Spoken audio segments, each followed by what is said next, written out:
ಕಾನೂನುಬದ್ಧ ಕರಾರಿನ ಅವಶ್ಯಕತೆಗಳನ್ನು ವಿವರಿಸಿರಿ ಎಂಬ ಪ್ರಶ್ನೆಯಾಗಿದೆ. ಇದಕ್ಕೆ ನಾವು ವಿವರಣೆಯನ್ನು ವಿವರವಾದಂತೆ ತಿಳಿಯುವುದಾದರೆ, ಈ ಒಂದು ಪ್ರಶ್ನೆಯನ್ನು ಸಂಪೂರ್ಣವಾಗಿ ಅರ್ಥೈಸಿಕೊಳ್ಳಬೇಕಾದರೆ ಈ ಒಂದು ವಿಡಿಯೋವನ್ನು ಸಂಪೂರ್ಣವಾಗಿ ನೋಡಿದರೆ ಮಾತ್ರ ಅರ್ಥೈಸಿಕೊಳ್ಳಬಹುದಾಗಿದೆ. ಆದ್ದರಿಂದ ವಿಡಿಯೋವನ್ನು ಸಂಪೂರ್ಣವಾಗಿ ನೋಡಿ. ಉತ್ತರವನ್ನು ನೋಡುವುದಾದರೆ, ಕರಾರು ಕಾಯಿದೆಯು ಕರಾರನ್ನು ಕಾನೂನಿನ ಮೂಲಕ ಜಾರಿಗೊಳಿಸಬಹುದಾದ ಒಪ್ಪಂದ ಎಂದು ವ್ಯಾಖ್ಯಾನಿಸುತ್ತದೆ. ಒಪ್ಪಂದವು ಎರಡು ಪಕ್ಷಗಳ ನಡುವಿನ ಒಪ್ಪಂದವಾಗಿದೆ. ಇದು ಎರಡೂ ಪಕ್ಷಗಳು ಪೂರೈಸಬೇಕಾದ ಬಾಧ್ಯತೆಗಳು ಅಥವಾ ಭರವಸೆಗಳು ಅಥವಾ ಹೊಣೆಗಾರಿಕೆಗಳನ್ನು ಒಳಗೊಂಡಿರುತ್ತದೆ.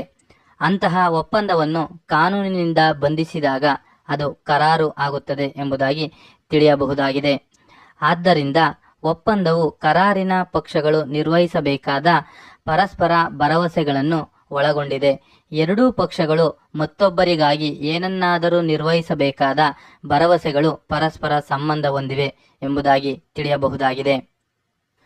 ಭಾರತದಲ್ಲಿನ ಕರಾರುಗಳು ಪ್ರಾಥಮಿಕವಾಗಿ ಭಾರತೀಯ ಕರಾರು ಕಾಯ್ದೆ 1872ರಿಂದ ನಿಯಂತ್ರಿಸಲ್ಪಡುತ್ತವೆ. ಇದು ಕರಾರಿನ ಮೂಲಭೂತ ಅಂಶಗಳನ್ನು ಮತ್ತು ಕರಾರುಗಳಿಗೆ ಅನ್ವಯಿಸುವ ಹಲವಾರು ಸಾಮಾನ್ಯ ನಿಯಮಗಳನ್ನು ಒಳಗೊಂಡಿದೆ. ಇದು ಪಕ್ಷಗಳ ಮೇಲೆ ಯಾವುದೇ ಸಕಾರಾತ್ಮಕ ಕರ್ತವ್ಯವನ್ನು ವಿಧಿಸುವುದಿಲ್ಲ. ಇದು ಕರಾರುಗಳಿಗೆ ಸಂಬಂಧಿಸಿದಂತೆ ವಿವಿಧ ಔಪಚಾರಿಕತೆಗಳನ್ನು ಹೇಳುತ್ತದೆ.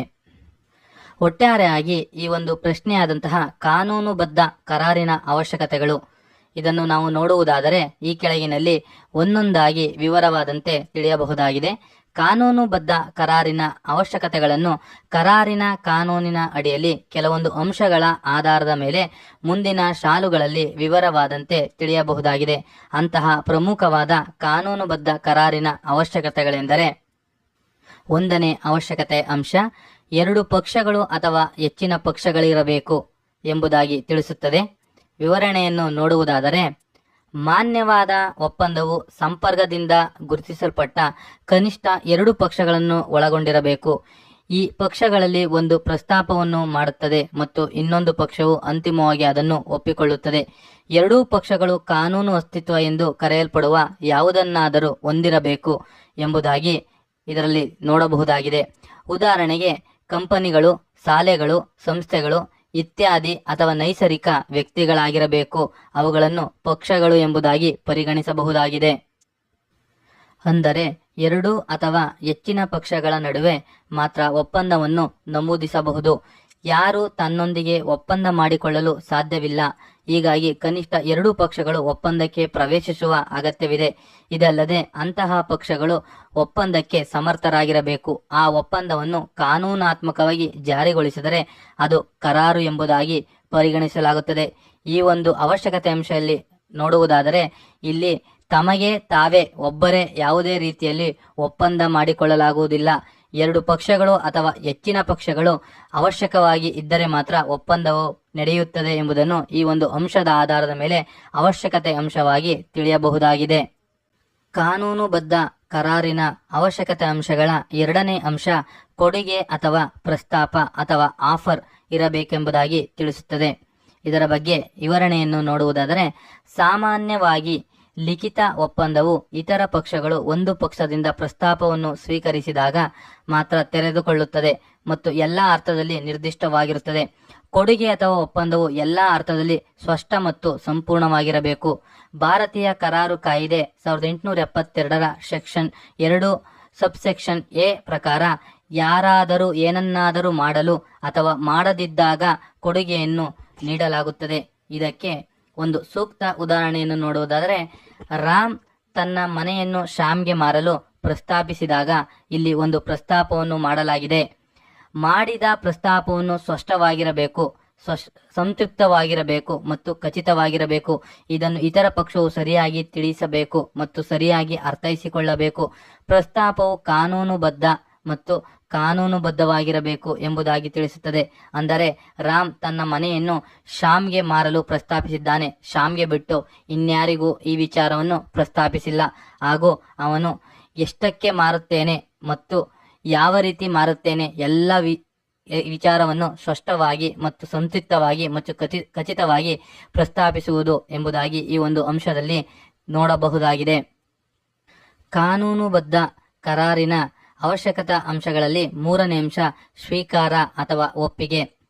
ಇದರ ಬಗ್ಗೆ ವಿವರಣೆಯನ್ನು ನೋಡುವುದಾದರೆ, ಭಾರತೀಯ ಕರಾರು ಕಾಯ್ದೆಯ ಸೆಕ್ಷನ್ 2 ಸಬ್ಸೆಕ್ಷನ್ ಬಿ ನಲ್ಲಿ ಒಂದು ಪಕ್ಷವು ಪ್ರಸ್ತಾಪವನ್ನು ಮಾಡಿದಾಗ ಸ್ವೀಕಾರವನ್ನು ವ್ಯಾಖ್ಯಾನಿಸುತ್ತದೆ ಮತ್ತು ಇನ್ನೊಂದು ಪಕ್ಷವು ಅದನ್ನು ಸ್ವೀಕರಿಸುತ್ತದೆ ಎಂದು ಕರೆಯಲಾಗುತ್ತದೆ. ಪ್ರಸ್ತಾಪವನ್ನು ಸ್ವೀಕರಿಸಿದ ನಂತರ ಮತ್ತು ಅಂತಹ ಸ್ವೀಕಾರವನ್ನು ಪ್ರಸ್ತಾಪ ನೀಡಿದವರಿಗೆ ತಿಳಿಸಿದಾಗ ಪಕ್ಷಗಳು ಆಯಾ ಭರವಸೆಗಳಿಗೆ ಬದ್ಧವಾಗಿರುತ್ತವೆ. ಪ್ರಸ್ತಾಪ ಅಂತೆಯೇ ಸ್ವೀಕಾರದ ಸಂವಹನವು ಪ್ರಸ್ತಾಪವನ್ನು ತಲುಪುವ ಮೊದಲೇ ಸ್ವೀಕಾರವನ್ನು ಸಹ ಹಿಂಪಡೆಯಬಹುದು ಎಂಬುದಾಗಿ ತಿಳಿಸುತ್ತದೆ. ಸ್ವೀಕಾರವು ಸಂಪೂರ್ಣ ಮತ್ತು ಷರತ್ತು ರಹಿತವಾಗಿರಬೇಕು ಮತ್ತು ಕೊಡುಗೆಯು ಅಥವಾ ಪ್ರಸ್ತಾಪವು ಅಸ್ತಿತ್ವದಲ್ಲಿದ್ದಾಗಲೇ ಮಾಡಬೇಕು. ಯಾರಿಗೆ ಪ್ರಸ್ತಾಪ ನೀಡಿದ ಪಕ್ಷವು ಅವರ ಒಪ್ಪಿಗೆಯನ್ನು ಅಥವಾ ಸ್ವೀಕಾರವನ್ನು ನೀಡುತ್ತದೆ ಮತ್ತು ನಂತರ ಪ್ರಸ್ತಾಪವನ್ನು ಸ್ವೀಕರಿಸಲಾಗಿದೆ ಎಂದು ಹೇಳಲಾಗುತ್ತದೆ. ಪ್ರಸ್ತಾಪದ ಸ್ವೀಕಾರವನ್ನು ಪ್ರಸ್ತಾಪ ಅಥವಾ ಕೊಡುಗೆ ನೀಡುವವರಿಗೆ ಸರಿಯಾಗಿ ತಿಳಿಸಬೇಕು. ಸ್ವೀಕಾರವು ಅಸ್ಪಷ್ಟವಾಗಿರಬಾರದು. ಈ ಒಂದು ಅಂಶದಲ್ಲಿ ಏನನ್ನು ವಿವರವಾದಂತೆ ನೋಡಬಹುದೇನೆಂದರೆ, ಇಲ್ಲಿ ಸ್ವೀಕಾರವನ್ನು ಯಾರಿಗೆ ನೀಡಲಾಗಿದೆಯೋ ಆ ವ್ಯಕ್ತಿಯು ಈ ಒಂದು ಒಪ್ಪಿಗೆಯನ್ನು ಸಹ ಅಥವಾ ಸ್ವೀಕಾರವನ್ನು ಪಡೆಯಬಹುದಾಗಿದೆ. ಈ ಒಂದು ಅಂಶಕ್ಕೆ ಒಂದು ಪ್ರಮುಖ ಪ್ರಕರಣವನ್ನು ನೋಡುವುದಾದರೆ, ಲಾಲ್ಮಾನ್ ಶುಕ್ಲಾ ವಿರುದ್ಧ ಗೌರಿ ದತ್ ಪ್ರಕರಣ. ಈ ಒಂದು ಪ್ರಕರಣದಲ್ಲಿ ಪ್ರತಿವಾದಿಯ ಹುಡುಗ ಕಾಣೆಯಾದನು. ಅದರಂತೆ ಹುಡುಗನನ್ನು ಹುಡುಕಲು ಅವನ ಸೇವಕ ವಾದಿಯನ್ನು ಕಳುಹಿಸಲಾಯಿತು. ಈ ಮಧ್ಯ ಪ್ರತಿವಾದಿಯಿಂದ ಕಾಣೆಯಾದ ಪೋಸ್ಟರ್ ಅನ್ನು ಬಿಡುಗಡೆ ಮಾಡಲಾಯಿತು. ಹುಡುಗನನ್ನು ಹುಡುಕುವ ವ್ಯಕ್ತಿಗೆ ನಿರ್ದಿಷ್ಟ ಮೊತ್ತವನ್ನು ಪಾವತಿಸಿ ಮಾಡುವುದಾಗಿ ಪೋಸ್ಟ್ನಲ್ಲಿ ಭರವಸೆ ನೀಡಿದರು.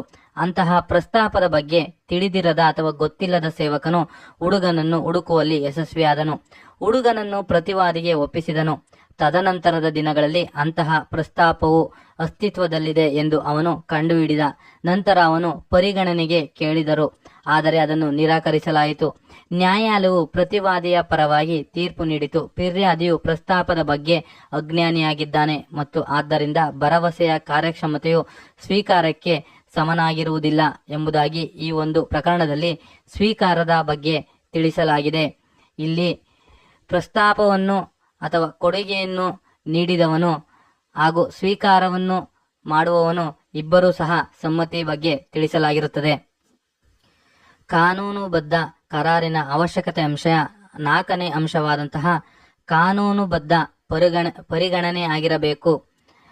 ಕಾನೂನುಬದ್ಧ ಪರಿಗಣನೆ ಆಗಿರಬೇಕು ಎಂಬ ಅಂಶದ ವಿವರಣೆಯನ್ನು ನೋಡುವುದಾದರೆ, ಭಾರತೀಯ ಕರಾರು ಕಾಯ್ದೆ 1872ರ ವಿಭಾಗ 2 ಉಪವಿಭಾಗ ಸಿ ಪರಿಗಣನೆಯನ್ನು ವ್ಯಾಖ್ಯಾನಿಸುತ್ತದೆ. ಕರಾರಿನಲ್ಲಿನ ಪರಿಗಣನೆಯು ಮಾನ್ಯ ಮತ್ತು ಕಾನೂನುಬದ್ಧವಾಗಿರಬೇಕು. ಕಾನೂನು ಬಾಧ್ಯತೆಯನ್ನು ರಚಿಸುವ ಉದ್ದೇಶವಿಲ್ಲದೆ ಪಕ್ಷಗಳು ಮಾಡಿದ ಒಪ್ಪಂದಗಳನ್ನು ಕಾನೂನಿನ ಮೂಲಕ ಜಾರಿಗೊಳಿಸಲಾಗುವುದಿಲ್ಲ. ಇದನ್ನು ನಾವು ಕೆಲವೊಂದು ಅಂಶಗಳಲ್ಲಿ ನೋಡುವುದಾದರೆ, ಮೊದಲನೇ ಅಂಶ, ಎರಡೂ ಪಕ್ಷಗಳು ಏನನ್ನಾದರೂ ಮಾಡಲು ಅಥವಾ ಮಾಡದಿರಲು ಒಪ್ಪಿದಾಗ ಪರಿಗಣನೆ ಆಗಿದೆ. ಎರಡನೇ ಅಂಶ, ಒಪ್ಪಂದದಲ್ಲಿನ ಪರಿಗಣನೆಯು ಪ್ರಸ್ತುತ, ಇಂದಿನ ಅಥವಾ ಭವಿಷ್ಯದಾಗಿರಬೇಕು. ಮೂರನೇ ಅಂಶ, ಕಾನೂನುಬದ್ಧ ಪರಿಗಣನೆಯು ಕರಾರಿನಲ್ಲಿ ಕಾನೂನು ಬಾಹಿರ ಚಟುವಟಿಕೆಗಳಿಂದ ದೂರವಿರಲು ಸಹಾಯ ಮಾಡುತ್ತದೆ.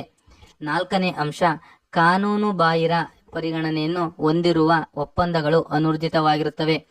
ಐದನೇ ಅಂಶ, ಇಂದಿನ ಪರಿಗಣನೆ. ಒಬ್ಬ ವ್ಯಕ್ತಿಯು ಕೆಲವು ಚಟುವಟಿಕೆಗಳನ್ನು ಮಾಡಿದ ಒಪ್ಪಂದಕ್ಕೆ ಪ್ರವೇಶಿಸಬಹುದು. ಆರನೇ ಅಂಶ, ಭವಿಷ್ಯದ ಪರಿಗಣನೆ. ಭವಿಷ್ಯದಲ್ಲಿ ಕೆಲವು ವಿಷಯಗಳನ್ನು ಮಾಡಲು ಅಥವಾ ಮಾಡದಿರಲು ಎರಡೂ ಪಕ್ಷಗಳು ಒಪ್ಪಿಕೊಂಡಾಗ ಅದನ್ನು ಭವಿಷ್ಯದ ಪರಿಗಣನೆ ಎಂದು ಹೇಳಲಾಗುತ್ತದೆ. ಏಳನೇ ಅಂಶ, ಪ್ರಸ್ತುತ ಪರಿಗಣನೆ. ಎರಡು ಪಕ್ಷಗಳು ಕರಾರಿಗೆ ಪ್ರವೇಶಿಸಿದಾಗ ಅಥವಾ ಒಪ್ಪಂದಕ್ಕೆ ಪ್ರವೇಶಿಸಿದಾಗ ಮತ್ತು ಪ್ರಸ್ತುತ ಏನನ್ನಾದರೂ ಮಾಡಲು ಅಥವಾ ಮಾಡದಿರಲು ನಿರ್ಧರಿಸಿದಾಗ ಅದನ್ನು ಪ್ರಸ್ತುತ ಪರಿಗಣನೆ ಎಂದು ಕರೆಯಲಾಗುತ್ತದೆ. ಈ ಒಂದು ಅಂಶಕ್ಕೆ ಒಂದು ಉದಾಹರಣೆ ಅಥವಾ ದೃಷ್ಟಾಂತವನ್ನು ನೋಡುವುದಾದರೆ, ಎ ಅವರು ಬಿ ಸ್ಥಳದಲ್ಲಿ ಊಟಕ್ಕೆ ಬರುವುದಾಗಿ ಭರವಸೆ ನೀಡಿದರು. ಆದರೆ ಕೆಲವು ಕೆಲಸದ ಕಾರಣ ಅವರು ಅದನ್ನು ಮಾಡಲು ಸಾಧ್ಯವಾಗಲಿಲ್ಲ. ಬಿನು ಎನ ವಿರುದ್ಧ ಮೊಕದ್ದಮೆ ಹೂಡಲು ಸಾಧ್ಯವಿಲ್ಲ, ಏಕೆಂದರೆ ಅವನ ನಡುವೆ ಒಪ್ಪಂದವನ್ನು ಕಾನೂನು ಬಾಧ್ಯತೆಯನ್ನು ರಚಿಸುವ ಉದ್ದೇಶದಿಂದ ಮಾಡಲಾಗಿಲ್ಲ ಎಂಬುದಾಗಿ ಈ ಒಂದು ಉದಾಹರಣೆ ಸಹಿತ ಈ ಒಂದು ಅವಶ್ಯಕತೆಯ ಅಂಶವನ್ನು ವಿವರವಾದಂತೆ ತಿಳಿಯಬಹುದಾಗಿದೆ.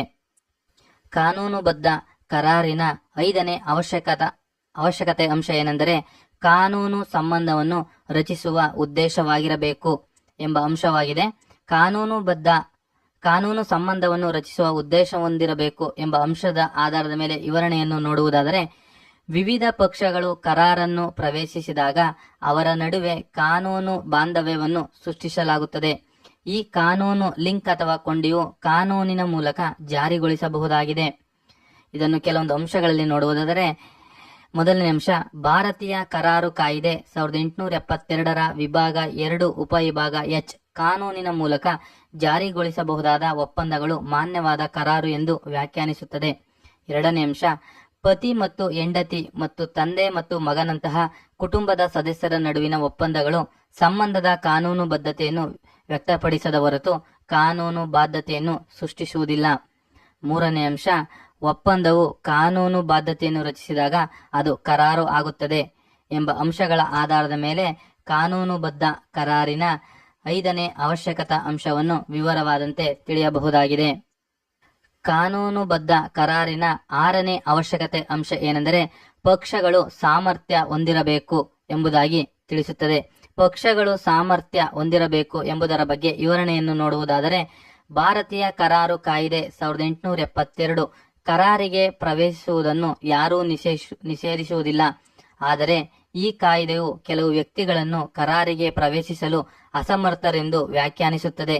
ಭಾರತೀಯ ಕರಾರು ಕಾಯ್ದೆಯು ನಿರ್ದಿಷ್ಟವಾಗಿ ಯಾರು ಕರಾರಿಗೆ ಪ್ರವೇಶಿಸಲು ಸಮರ್ಥರೆಂದು ಉಲ್ಲೇಖಿಸುತ್ತದೆ. ಅದನ್ನು ಕೆಳಗೆ ಚರ್ಚಿಸಲಾಗಿದೆ.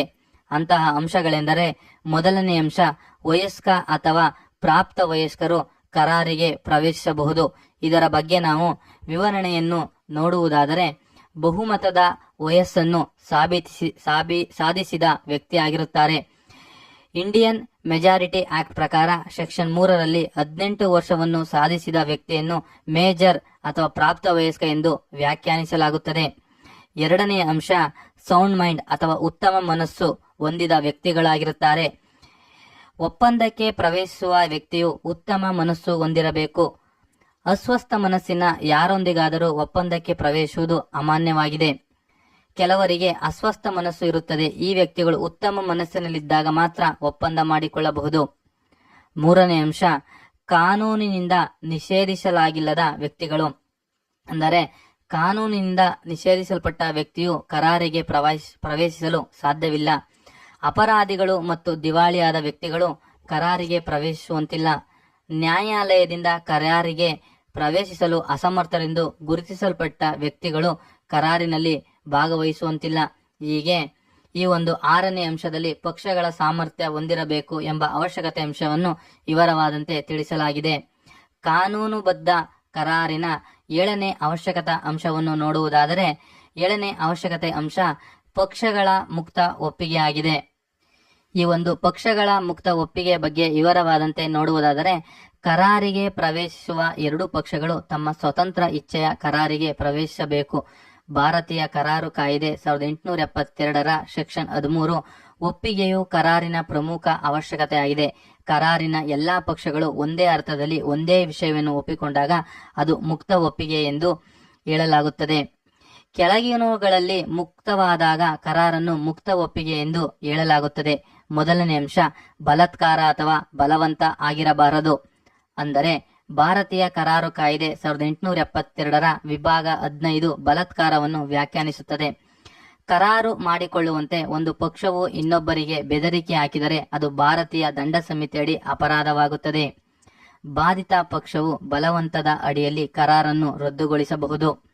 ಎರಡನೇ ಅಂಶ, ಅನಗತ್ಯ ಪ್ರಭಾವ ಅಥವಾ ಪ್ರಾಬಲ್ಯ ಅಥವಾ ಅಧಿಕಾರ ಹೊಂದಿರಬಾರದು ಎಂಬುದಾಗಿ ತಿಳಿಸುತ್ತದೆ. ಅಂದರೆ ಭಾರತೀಯ ಕರಾರು ಕಾಯ್ದೆ 1872ರ ವಿಭಾಗ 16 ಅನಗತ್ಯ ಪ್ರಭಾವವನ್ನು ವ್ಯಾಖ್ಯಾನಿಸುತ್ತದೆ.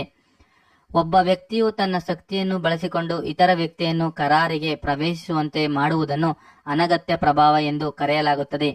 ಇಲ್ಲಿ ಅಧಿಕಾರವನ್ನು ಹೊಂದಿರುವ ವ್ಯಕ್ತಿಯು ಇತರ ವ್ಯಕ್ತಿಯ ಮೇಲೆ ಪ್ರಾಬಲ್ಯ ಸಾಧಿಸುತ್ತಾನೆ. ಇದು ಉದ್ಯೋಗದಾತ ಮತ್ತು ಉದ್ಯೋಗಿ ಮತ್ತು ಗಂಡ ಮತ್ತು ಹೆಂಡತಿಯ ನಡುವೆ ಇರಬಹುದು ಎಂಬುದಾಗಿ ಹೇಳಲಾಗುತ್ತದೆ. ಮೂರನೆಯ ಅಂಶ, ವಂಚನೆಯಿಂದ ಕೂಡಿರಬಾರದು.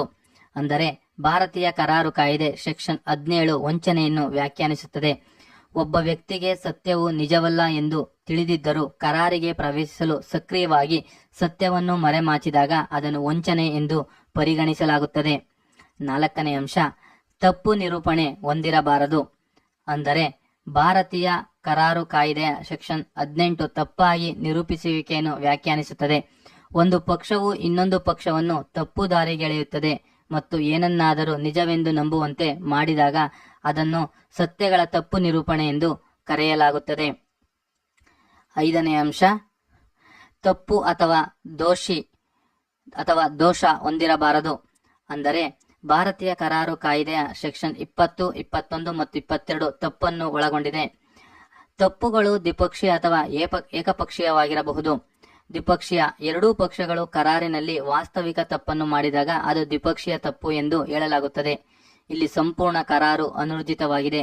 ಎರಡೂ ಪಕ್ಷಗಳು ಮಾಡಿದ ತಪ್ಪಿನಿಂದಾಗಿ ಕರಾರಿನ ಸಂಪೂರ್ಣ ಉದ್ದೇಶ ಮತ್ತು ವಸ್ತುವು ಕಳೆದು ಹೋಗುತ್ತದೆ. ಏಕಪಕ್ಷೀಯ, ಒಂದು ಪಕ್ಷವು ಕರಾರಿನಲ್ಲಿ ವಾಸ್ತವಿಕ ತಪ್ಪನ್ನು ಮಾಡಿದಾಗ ಅದನ್ನು ಏಕಪಕ್ಷೀಯ ತಪ್ಪು ಎಂದು ಕರೆಯಲಾಗುತ್ತದೆ. ಕಾನೂನುಬದ್ಧ ಕರಾರಿನ ಪ್ರಮುಖ 8ನೇ ಅವಶ್ಯಕತೆ ಅಂಶಗಳೆಂದರೆ ಕಾನೂನುಬದ್ಧ ವಸ್ತು ಅಥವಾ ವಿಷಯವಾಗಿರಬೇಕು ಎಂಬುದಾಗಿ ತಿಳಿಸುತ್ತದೆ. ಈ ಒಂದು ಕಾನೂನುಬದ್ಧ ವಸ್ತು ಅಥವಾ ವಿಷಯವಾಗಿರಬೇಕು ಎಂಬ ಅಂಶವನ್ನು ವಿವರವಾದಂತೆ ನೋಡುವುದಾದರೆ, ಎರಡೂ ಪಕ್ಷಗಳ ನಡುವೆ ರಚನೆ ಆಗುವ ಕರಾರು ಕಾನೂನುಬದ್ಧ ವಸ್ತುವನ್ನು ಹೊಂದಿರಬೇಕು. ಕಾನೂನುಬದ್ಧ ವಸ್ತುವಿಲ್ಲದೆ ಕರಾರು ಮಾನ್ಯವಾಗಿಲ್ಲ. ಇದು ಕಾನೂನು ಬಾಹಿರ ಅಥವಾ ಕಾನೂನು ಬಾಹಿರ ಉದ್ದೇಶಗಳನ್ನು ಕಡಿಮೆ ಮಾಡಲು ಸಹಾಯ ಮಾಡುತ್ತದೆ.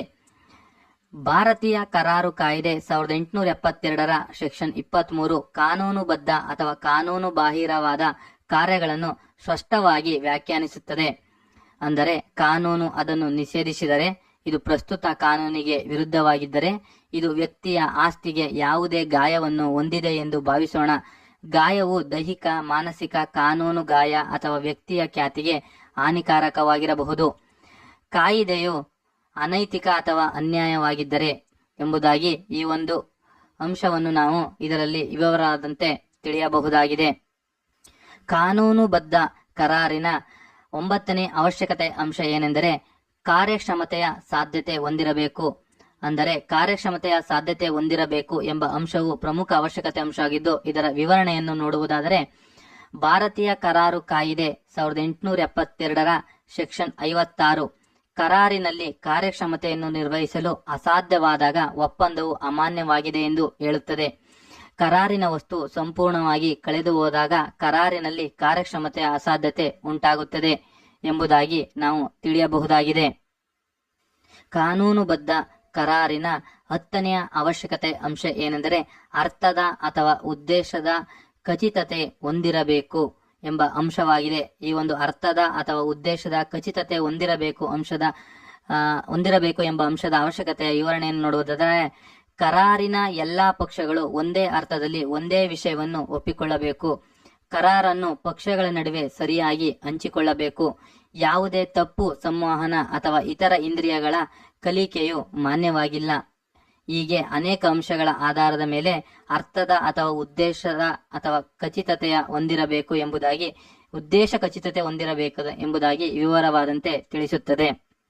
ಕಾನೂನುಬದ್ಧ ಕರಾರಿನ ಅವಶ್ಯಕತೆ ಅಂಶ 11ನೇ ಅಂಶವಾದಂತಹ ಅಂಶವು ಕಾನೂನು ಔಪಚಾರಿಕ ಕಾರ್ಯಗಳು ಹೊಂದಿರಬೇಕು ಎಂಬುದಾಗಿ ತಿಳಿಸುತ್ತದೆ.